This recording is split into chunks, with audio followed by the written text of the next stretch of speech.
बिस्मिल्लाहिर्रहमानिर्रहीम। एक्सरसाइज है हमारे पास एक्सरसाइज 2.6 क्लास 10th मैट्रिक की। ये 2.6 एक्सरसाइज है। पहली 5 एक्सरसाइजेज हम कर चुके हैं। आज जो है ना 2.6 हमने इसमें कंप्लीट करनी है इंशाल्लाह। क्वेश्चन नंबर 1 जो है वो 2.6 का use the synthetic division.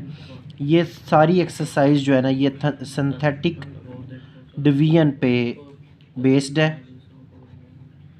Synthetic division आपने इसमें करनी है। To find the quotient and remainder. Quotient होता है जो जितनी दफ़ा जा रहा है, और रिमाइंडर होता है बाकी क्या बच रहा है।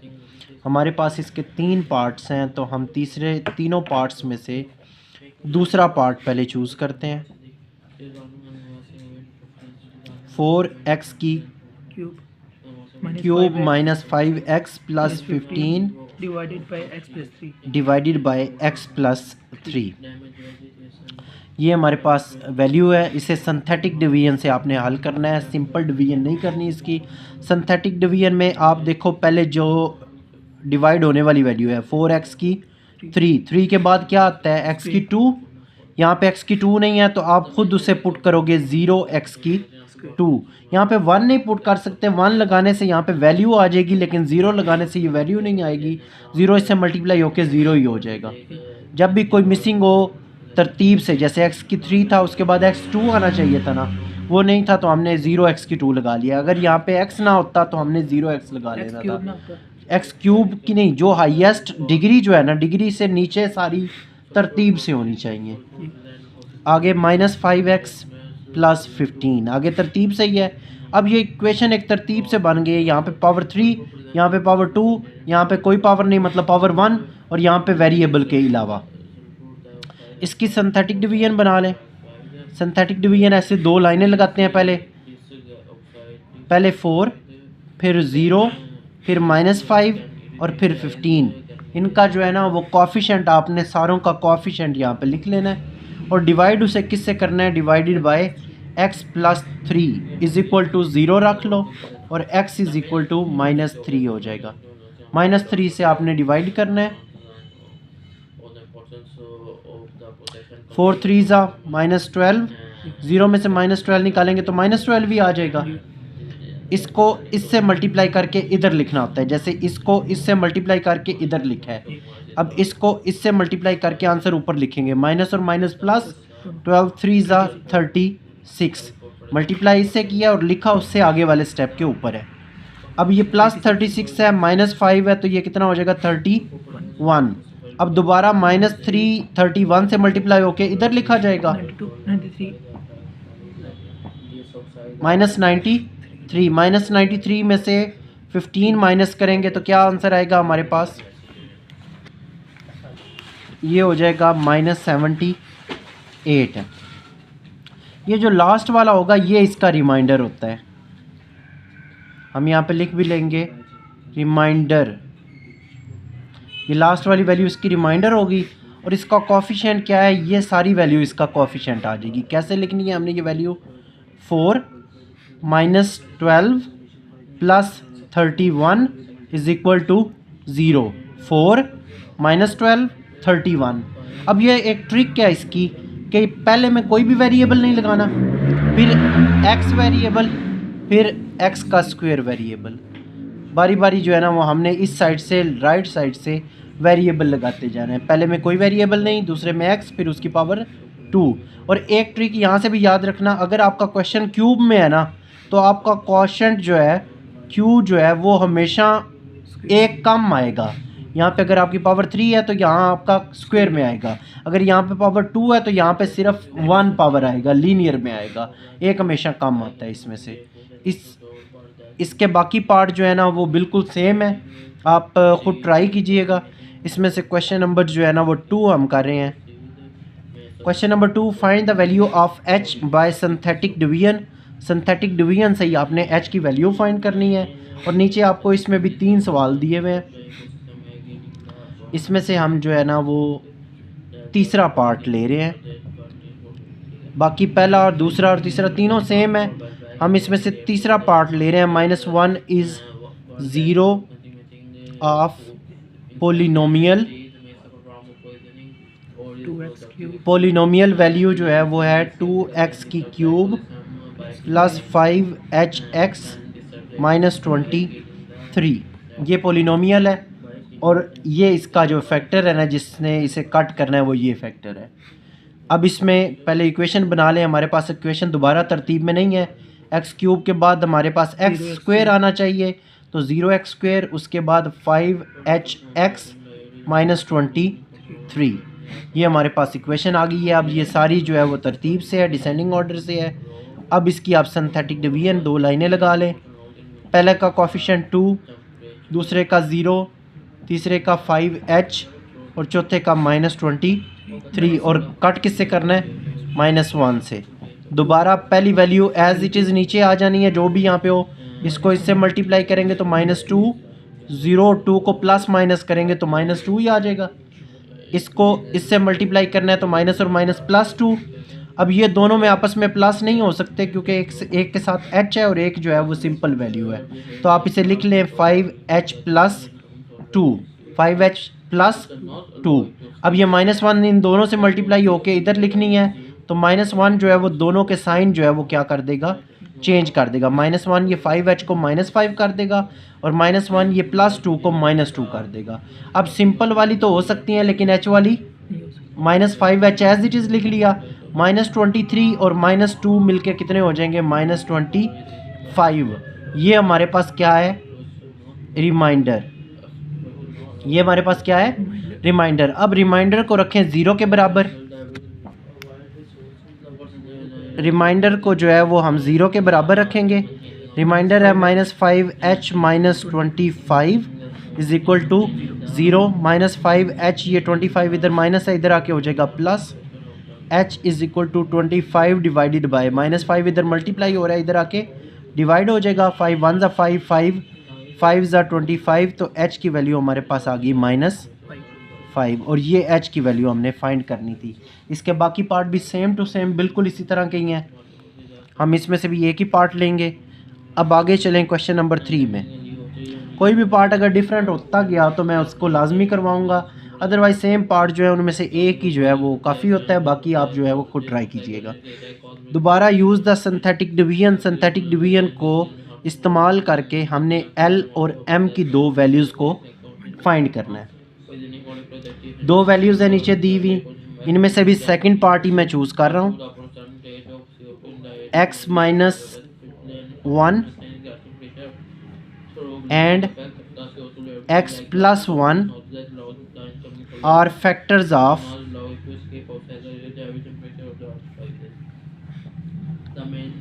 polynomial x cube minus 3lx² plus 2mx plus 6। अब ये देखें, ये इक्वेशन पहली तरतीब में लिखी हुई है। एक्स क्यूब है, फिर एक्स स्क्वायर है, फिर एक्स है और फिर सिंपल वैल्यू है। इसे और हमें कोई भी ज़ीरो लगाने की ज़रूरत है क्योंकि ये पहले ही तरतीब में लिखी हुई है। अब इसका सिंथेटिक डिवीजन लें। एक्स स्क्वायर के साथ कोई कोफिशिएंट नहीं 1, एक्स स्क्वायर के साथ -3l, एक्स के साथ 2m और सिंपल 6। और इसे डिवाइड किससे करना है? 2 हमारे पास वैल्यू है, एक x - 1 और एक x + 1। x - 1 को पहले मैं 0 के बराबर कर लेता हूँ, x इज़ इक्वल टू 1। अब पहले 1 के साथ आपने इसे जो है वो कट करना है। पहला एज इट इज़ 1 1 ज़ा 1, इससे नहीं होगा तो -3l + 1, 1 इससे मल्टीप्लाई होके ऊपर लिखा जाएगा सारा। 2m - 3l + 1।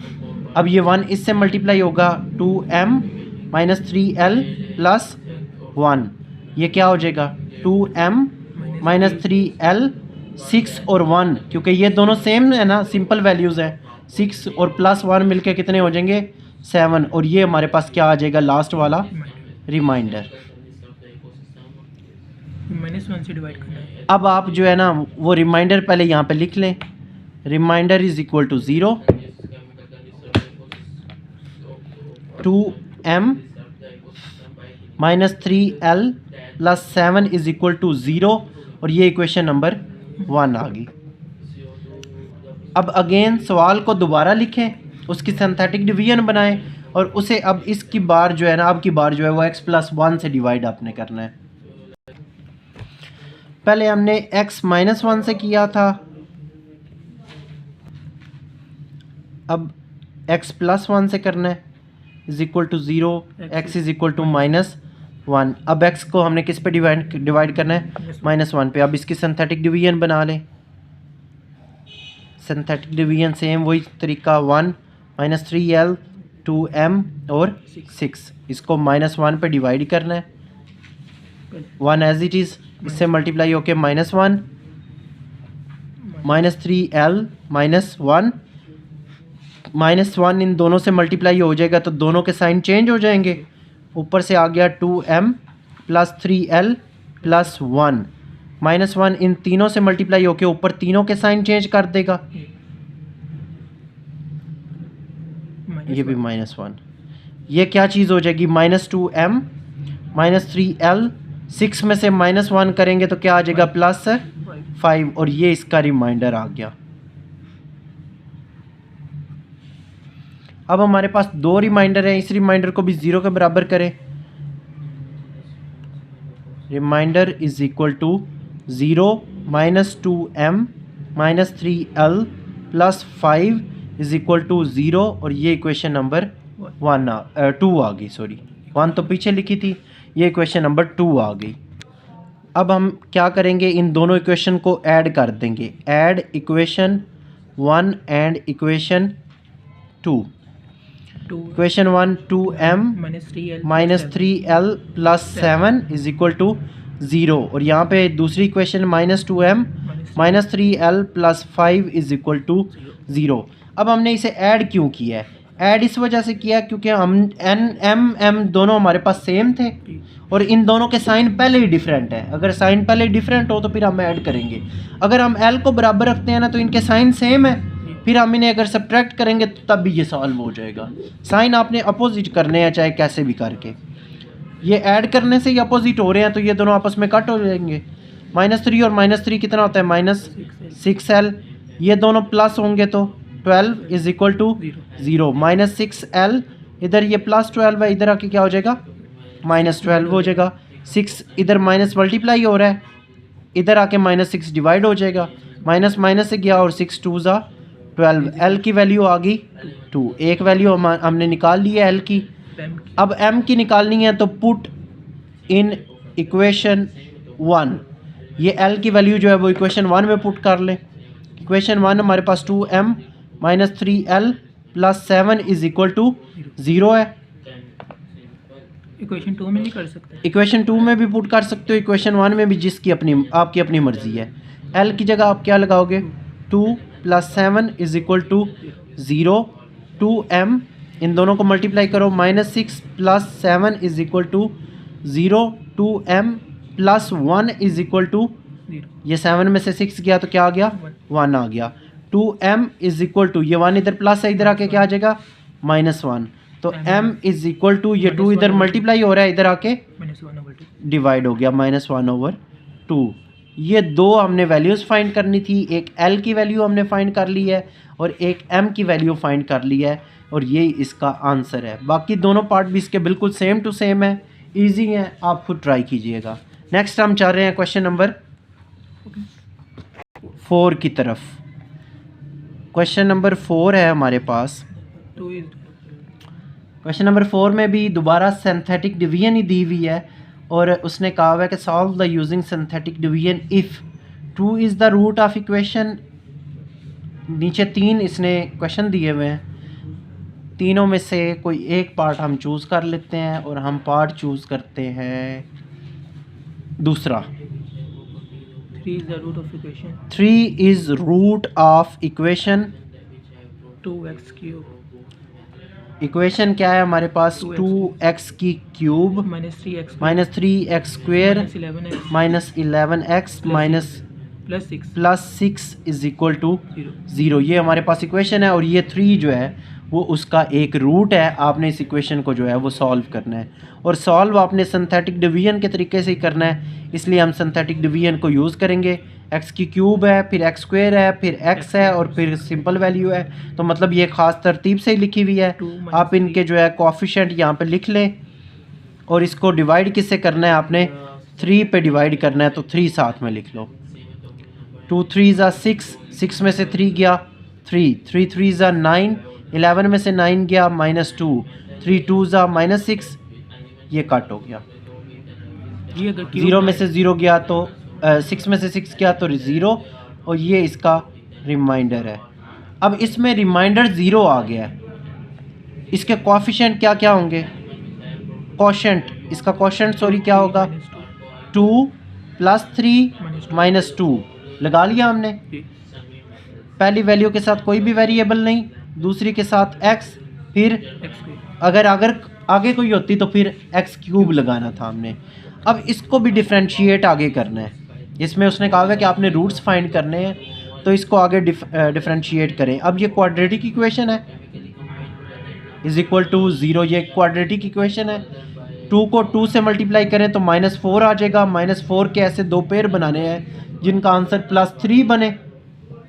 फार्मूले से भी कर सकते हैं, 4 और -1 जी, फार्मूले से भी आप कर सकते हो, लेकिन ये पेयर बनाने वाला इजी काम है।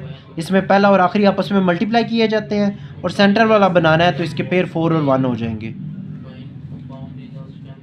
2x² + 4x - 1x - 2 = 0। पहले दो में से क्या चीज़ कॉमन आ जाएगी, पहले दो में से 2 भी कॉमन आएगा और x भी कॉमन आ जाएगा, और अंदर क्या रह गया, x + 2।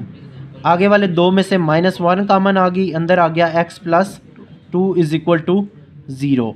x + 2 एक दफ़ा लिख ली, 2x - 1 = 0 एक दफ़ा लिख ली। अब दोनों को 0 के बराबर करें, x = -2 हो जाएगा, और यहाँ पे 2x = 1 और x = 1/2 हो जाएगा।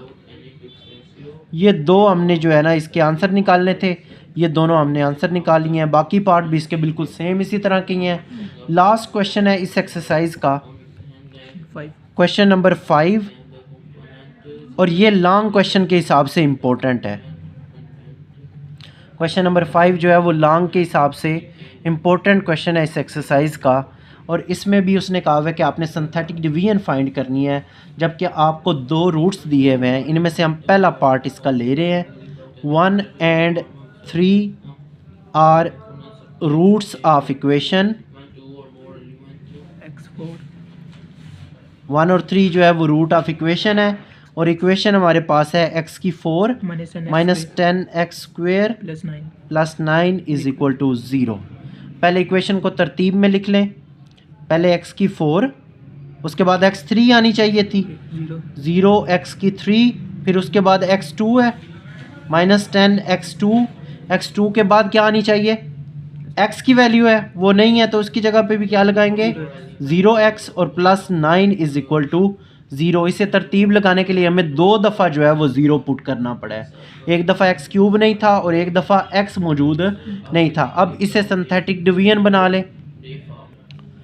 2 रूट्स हैं इसके 1 और 3, तो पहले हम 1 पे डिवाइड कर रहे हैं। 1 एज इट इज़, 1 1 ज़ा 0 + 1, 1 1 ज़ा 10 में से 1 -9, 1 -9 ज़ा -9, 0 में -9 प्लस या माइनस करें -9, 1 -9 ज़ा -9, और 9 में से 9 गया तो इसका रिमाइंडर क्या आ गया, 0।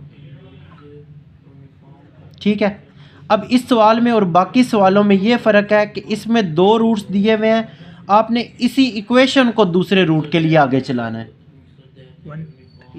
दूसरा रूट हमारा 3 था, तो इसी इक्वेशन को आगे ड्राइव करना है, ये नहीं करना कि इसे दोबारा लिखें। इस सवाल में ये फ़र्क है कि आपका ये जो आंसर आया है उसी को आपने आगे दोबारा 3 पे भी डिवाइड करना है। 1 एज इट इज़, 1 3 ज़ा 3 + 1 4, 3 4 ज़ा 12, 9 में से 12 गया तो 3, 3 3 ज़ा 9, -9 में से 9 गया तो 0, और इसका दोबारा रिमाइंडर जो है वो क्या आ गया, 0। आगे फिर आप इसका क्वेश्चन लिखें, q x is equal to 1 + 4 + 3। इन तीनों के दरमियान कोई साइन नहीं है ना, इसलिए हमने दोनों जगह पे क्या लगा लिया, प्लस लगा लिया। आगे वही काम, पहले के साथ कोई वेरिएबल नहीं, दूसरे के साथ x, फिर x²। अब इसको 0 के बराबर रख लें, x² + 4x + 3 is equal to 0। अब इसके दो पेयर बनाने हैं, दोबारा से 3 के दो पेयर बनाएं, जिनका आंसर क्या बनना चाहिए, 4 बनना चाहिए। तो 3 + 1 नहीं हो जाएगा, इसके दो पेयर हैं, x² + 3x + 1x + 3 is equal to 0। इन दोनों में से x कॉमन आ गया, अंदर x + 3। इन दोनों में से 1 कॉमन आ गया, अंदर x + 3। जिसमें कोई कॉमन नहीं होता उसमें से 1 कॉमन आप ले लेते हैं। x + 3 एक दफ़ा हो गया और x + 1 जो है वो एक दफ़ा हो गया। x + 3 इज इक्वल टू 0 अलहदा रख लो और x + 1 इज इक्वल टू 0 अलहदा रख लो। x इज इक्वल टू -3 हो जाएगा और x -1 और x इज इक्वल टू -1 हो जाएगा। ये दो इसके जो है ना वो आपने आंसर फाइंड करने थे और यही हमारा आंसर है। इसका सेकंड पार्ट बिल्कुल सिंपल है, आपने वो खुद ट्राई करना है। दोबारा मैं यहाँ पे बता देता हूँ, लॉन्ग क्वेश्चन के लिए 2 क्वेश्चन इस एक्सरसाइज में से अटैम्प्ट हो सकते हैं जो लॉन्ग के लिए बहुत ज़्यादा इंपॉर्टेंट है। एक क्वेश्चन नंबर 3 तीनों पार्ट आपने करने हैं और एक क्वेश्चन नंबर जो है वो 5 दोनों पार्ट आपने करने हैं। ये दोनों पार्ट जो हैं वो लॉन्ग क्वेश्चन के लिए बहुत ज़्यादा इंपॉर्टेंट हैं पेपर के पॉइंट ऑफ व्यू से। अल्लाह हाफिज़।